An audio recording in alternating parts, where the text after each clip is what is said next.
Virginia here with Jenny Lee Gems. I am working on this cute little leaf basket. I made the center out of resin. I made a few more. I've sold a few more of just the centers, but it's taken me quite a while to get this basket almost done. And it's just, summer, fall. I was busy. This was supposed to be a fall basket, but it's winter now, so what are you going to do?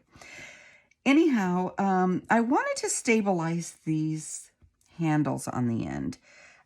This one just seems a little wobbly to me, and I was going to make a second row anyway, but as I was working on the second row on this side, I realized a little more stabilization would be really good and would really help to hold the sides up.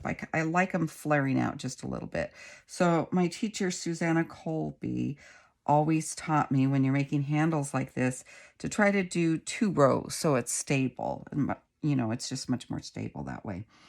But, well, I took a class. I was thinking about it when I was working on this side, and I took a class with Vicki Nicholson a couple years back, and I was thinking about these wires that she showed me in our antler class. So she had an antler class, and the wire kind of helped us form our coils around the antlers and just really made everything nice and solid. So I thought about these, and I knew I had some. So I went digging through my pine needle cupboard, and I found them stuffed in the back. So these are brown, and obviously, and they're thinner, and these are by Panacea decorative wires, and they're in the floral centers, or you can find them on Amazon, I think, too. These are the Broom Room, and these are a little bit thicker green, and I think the brown would hide more easily within this basket. If I was wrapping this whole second row, I might have used the green. But anyway, I'm trying to get different colors so I have it when I need it. And luckily, I remembered what I was taught a few years back. So the way that you do this is this is going to match, see, very nicely. But I just kind of cut a length that I thought I needed, and I folded it in half so I can kind of measure it out. I've got a little point there. And so I know I want this to be about half so that I have enough left over. I want about 2 inches before and 2 inches after. So all you do is feed it in. I mean, this is probably common sense for most of us, but it kind of helps when you see somebody do it. So feed it in, hopefully through the center of the needle so it doesn't show. There we go. And I'm just going to feed it in there. It's pretty tight till I know that I've got enough that I'm going to have a couple inches on this side, couple inches on this side.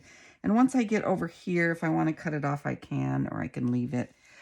It's not really going to matter.